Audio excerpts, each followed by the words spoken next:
Okay, in the interview, with the German HARDLINE magazine and the Rock Bottom radio show and YouTube channel, two guys from the legendary Norwegian band Curse of Fate. Could you introduce yourself? Yeah, I'm Kenneth, guitarist of Curse of Fate. This is Eivind, singer. Aaron, okay. And yeah, you are releasing your third album in late January, Behind the Eclipse. So Yes. it's a great sounding album with an outstanding production. So did you have some external help during the production, or did you do everything on your own? Up until the mixing part, we done pretty much everything ourselves. But the mixing, mastering process was done by Thomas Pleck Johansson at Panic Room Studios in Sweden. Okay, but it's a self-produced album. You didn't have an external producer in the band, or? No.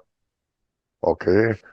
And your songs are heavy and dramatic, but they've got a soft and tender parts as well. So how hard is it to find the right balance between these two poles? Pretty hard. This time we tried to do it a bit heavier than the previous two albums, but still wanted to keep the melody and softness where it needed to be. Okay. I also think that you have to have the quiet parts to get the hard parts to really stand out. Just punch, you have to build it up. Yeah, it's a good blend between both parts, and I like it very much. And I don't see a keyboardist or synthesizer player in your band anymore. I guess on the previous album there was a keyboard player, but there are interesting synthesizer and keyboard landscapes, soundscapes to be heard. So who did it for you? And we did most of it ourselves, me and Eivind for the most part. But things like the Hammond part on Behind the Eclipse, some piano parts in our first single, Sky Falling. We had some help from around the world, basically. We hired some musicians online and helped us out with the parts that are, let's say, our technical prowess didn't pan out. So we had our ideas and we couldn't quite the sound. And then anybody that actually are experts on the instrument can help us. Like the Hammond organ, you can do that with plugins, but you can't get the right sound exactly. You need someone with the Hammond organ and the Leslie just spinning around. You have to hear it, we think, anyway. Okay. And the bass player and the second guitar player are replaced now. So what were the reasons for that? Two different reasons. We lost our bass player in 2003 to cancer. So he's not longer with us. So we didn't have any choice but to find someone. Kind of a hard thing to do, but we're lucky to find Torstein. It's a very technical bass player and probably a better musician than us two anyway, but played difficult technical parts. And our former guitar player, Marcus, he was always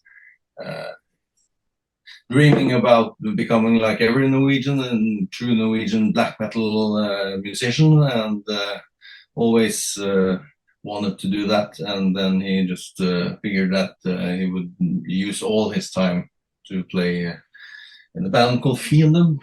Yeah. Or Enemy in English. He's Okay. just doing screaming and we do a bit more soft stuff. Okay, and your bass player died in 2023? Yeah. Oh, that's very sad. I didn't know Yeah, that. Sorry for that. That's all right. And yeah, It died right before we released Somnium, our second album. Yeah, so he played on the album, but wasn't alive when we released it. And this album is the first album that Torstein plays all the parts himself. okay. And who is responsible for the songwriting? Is everybody involved in the composing process? Yeah, mostly me. That makes the music, but it differs.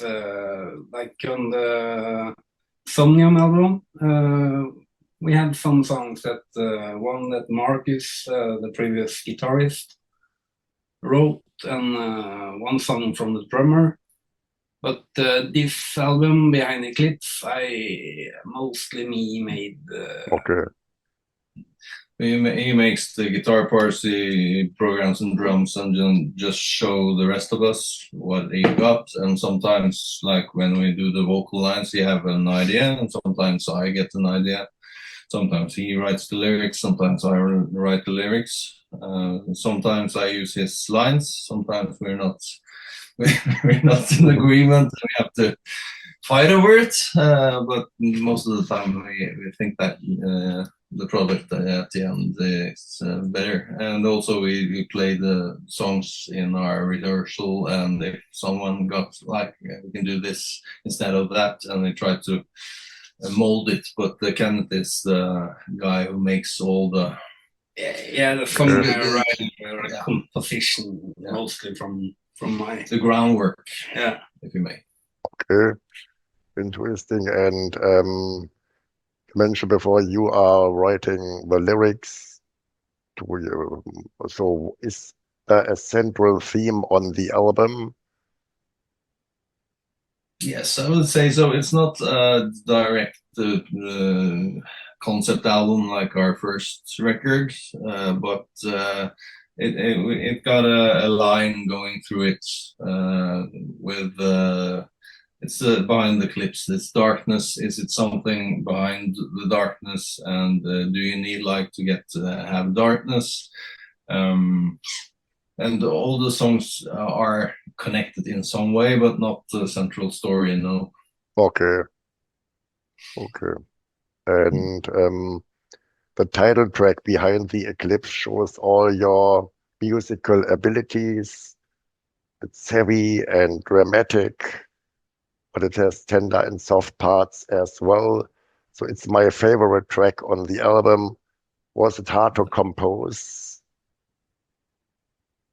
Yeah. Yeah. No, it's a long process when we make an album. We use and especially that one, because we had like some parts and Kenneth wrote, but we couldn't get the ending right, and then we couldn't get the middle part to fit with the new ending, and we always working back and forth to get this like. As you say, it's a long song with many different parts that it has to fit together, and that's not the easiest thing to accomplish. But it's great to hear that you think we have accomplished something. Yeah. Well done. And Echo Light, for example, is straight, heavy, and it's a dark song. What stands behind this song lyrically? Lyrically, it kind of takes you back to our first album, the Mineweaver concept, with like it's kind of a dark priest figure that brainwashes people, kind of cult-ish theme. We wanted to bring back that world because it's been a few years since we wrote the whole album, and we wanted to bring up that character, like the main person. And what if we wrote a song with somebody who joined his cult? Like Mindweaver album was mostly from his perspective, but now what if people joined that cult? How did they experience it? And it's our next single. Yeah. Okay. So we are having some fun by making a music video, so we have to put something of the old stories into the music video. Working with that as we speak. Yeah. Okay. And is it hard to compose or to create these videos today? Is it hard or expensive? Or is it easy with modern technology to create video clips for YouTube and other platforms?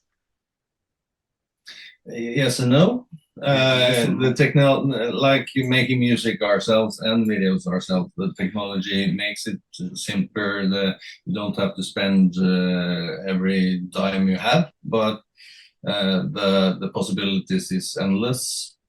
But you have to figure out how you do it anyway, just like in music. So the tools don't make the video, and the tools don't make the music. Of course. So figure this out ourselves. I hope we done some. We make everything ourselves, and it's challenging, but it's fun. And I hope people will enjoy and the videos. Okay. As well. Okay, and yeah, on hiding from the light, there are growls to be heard. Normally, it's clean vocals. You are having clean vocals, but on hiding from the light are growls to be heard. It's unusual for most progressive metal bands. So how did it come? Yeah, just it's a friend of ours named Stefan, who has sung a lot of bands, mostly growl vocals, and just couldn't get that intensity in the middle part of the song that we felt we needed with like normal Eivind vocals.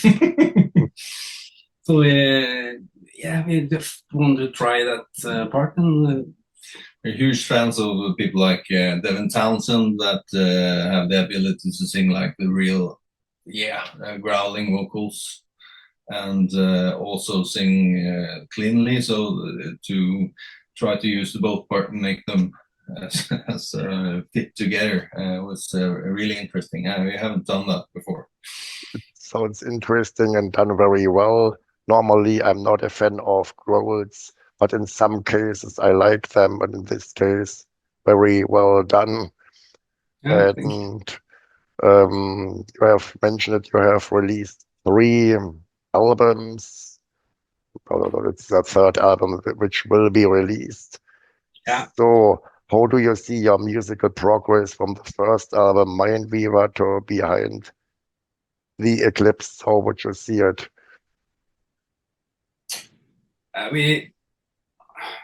I at least, I think everyone was always want to try to do something a bit different than the last time. So like this album, one of the focuses was to try and get it heavier. We have more down-tuned guitars, 7 strings guitars, that kind of stuff that we didn't use on the previous 2. Never do it simple for ourselves, because we figured out the sound from Mindweaver, and then we have to do something new and learn how to do that, and now again we have to learn to do something again, but it's something creative about that. We think I try to use my voice, sing in different ways, make different. So the album doesn't sound like the last one, but it's still us.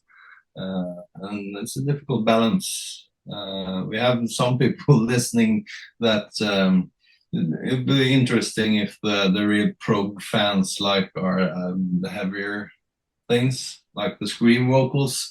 It's great to hear you say that you like that one, because we have been wondering about oh wow, it's scream vocals. What happened there? That's one example. Okay, and it's fantastic guitar playing, but it's not so much soloing. Some bands, I don't mention any band, but they try to use the songs as some kind of background for the soloing. But in this case, it's the song that stands for itself, and it's just implemented with great songs. You know, how is it?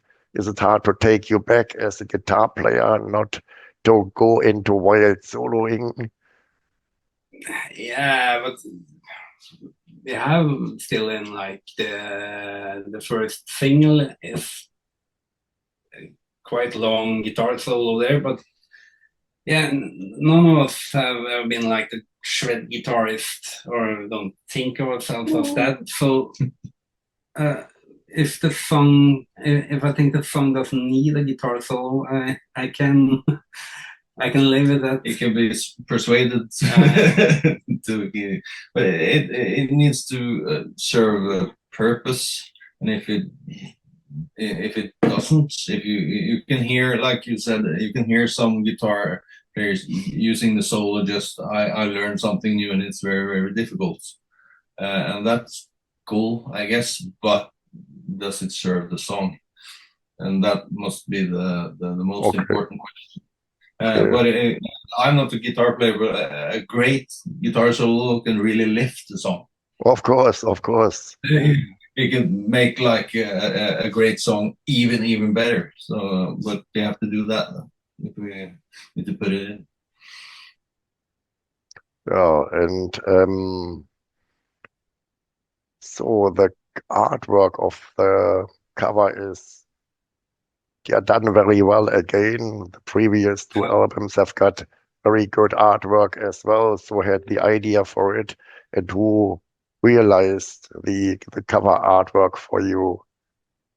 We have Stan Becker, Frenchman, who's done all of our cover arts, and pretty much we give him like the lyrics and some quotes about what the album is about, and he does the whole.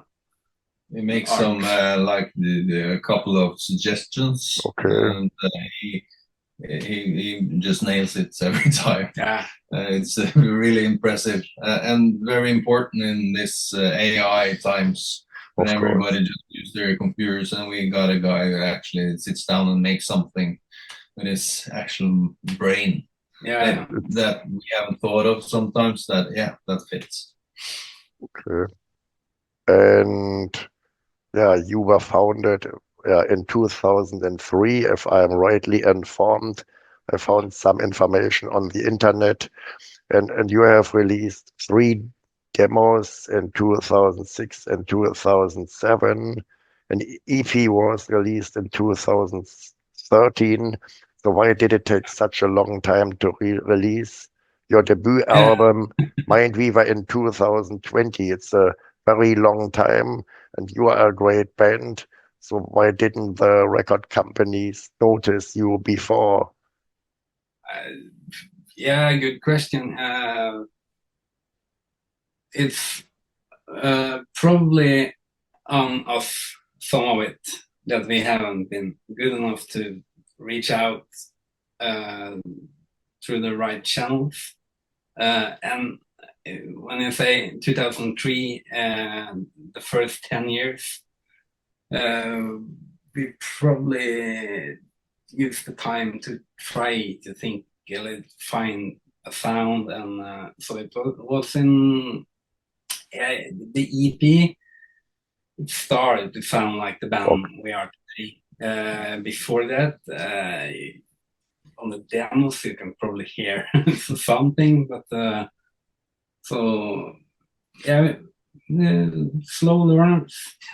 Okay, yeah. Yeah, it's not like today many great musicians that are 13, 14 years old. We need some time. So you were a band from school in 2003 as from people you went to school and had a school. Typical school band, us two actually, and then I think it's been like 20 different people. The first like different guitarists. Different. I started playing guitar, for example, and I was the least great guitarist, so they kicked me out, and then I went to learn how to sing, and then I. Okay, that's good. So that's an example. Okay, that's good. And will there be a tour in 2026? Hopefully, I don't know if it's going to be a long tour, but we're working on getting someplace, not only in Norway, but in Europe as well. Really like to go to Germany. Played in Denmark this autumn. Yeah, we did a festival in Denmark. But we need to play our stuff for people. Okay. It's extremely difficult to just use the internet and word of mouth to make everybody hear your stuff. So we need to play some festivals. So just need to get our heads in the door. Maybe you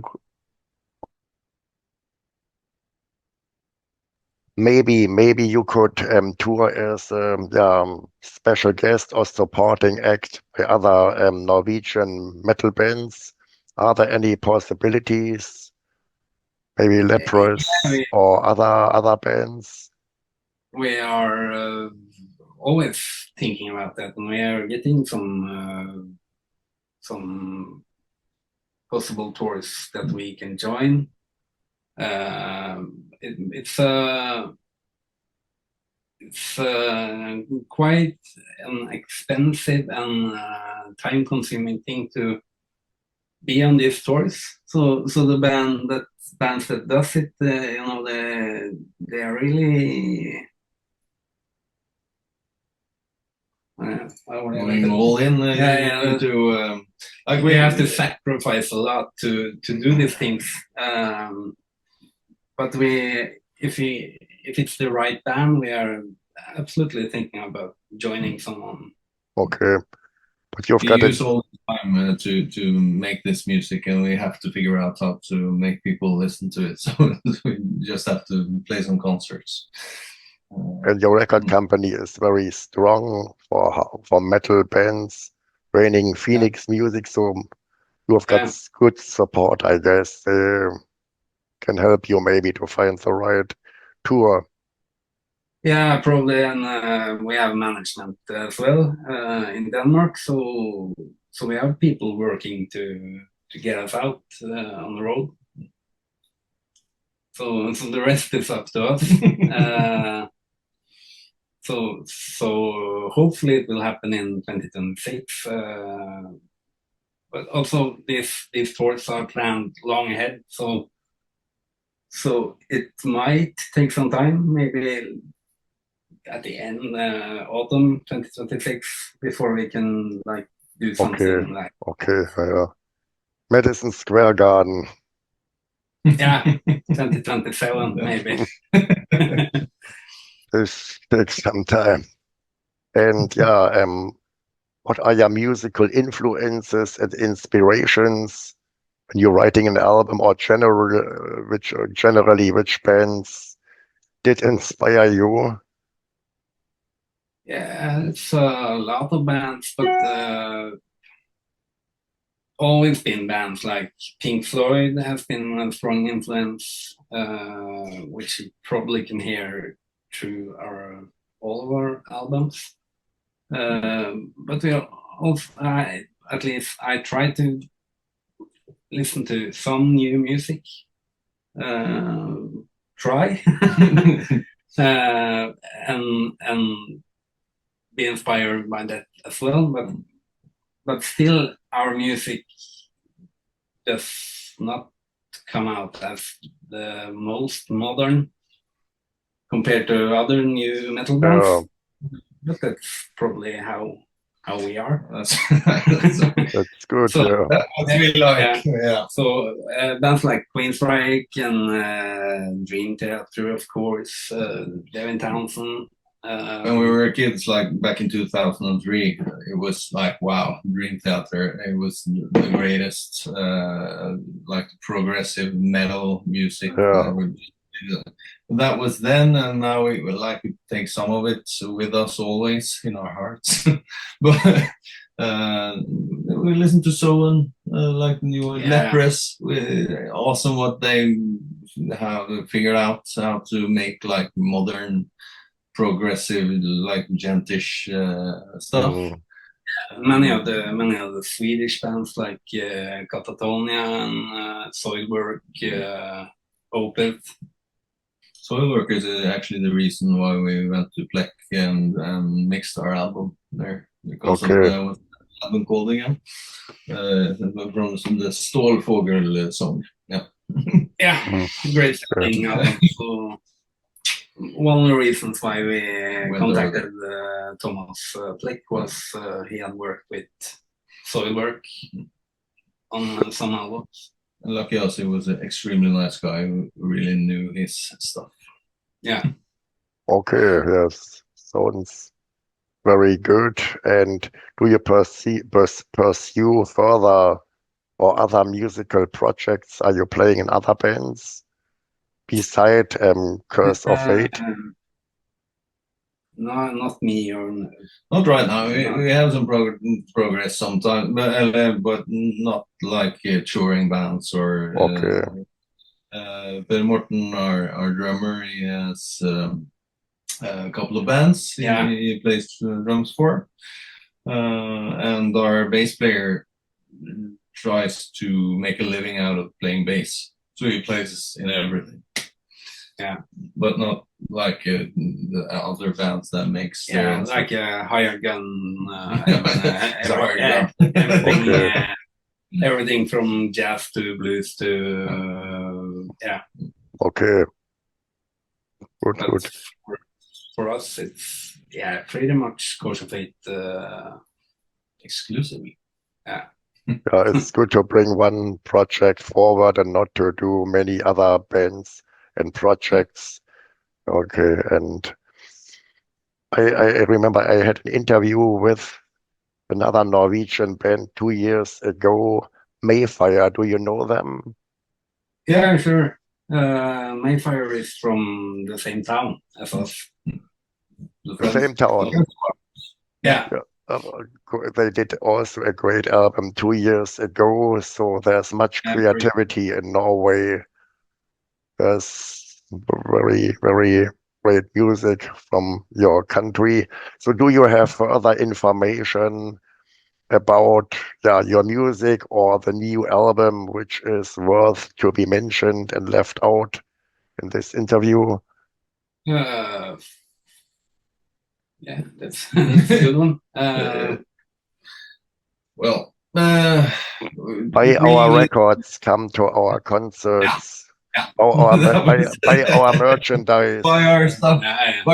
Listen to our music. But we can joke about it. But that's the guys or girls that listen to our music and talk to us about what they like and what they don't like. Means the world to us. And will there be some video clips for the new album soon? You mentioned it before. Alcolite, will that be your first single or is it still open? Acolyte will be the second single coming November 19th. So next week. Okay. And then we have one more before Christmas. Yeah, Okay. coming in December. Yeah, And the first single was? Sky is Falling. Sky's Falling. We did a lyric video of that. Yeah, the lyric video. Okay, I saw it. Yeah. We tried to do something in between the lyric video and some film stuff. So it was interesting. Okay. Yeah, these were my questions. Yeah. Thank you both for your time, for your patience, for accepting my cold, my coughing. Yeah, no problem. We were great at muting every time we coughed, so it was we didn't notice it. So it's professionalism. So yeah, thank you very much for your time, for your patience, and I wish you all the best with the new album next year, and maybe you'll find a good tour to present your music, supporting Iron Maiden. Yeah. The classics. Yeah. Yeah. Okay. Thank you very much. Bye bye.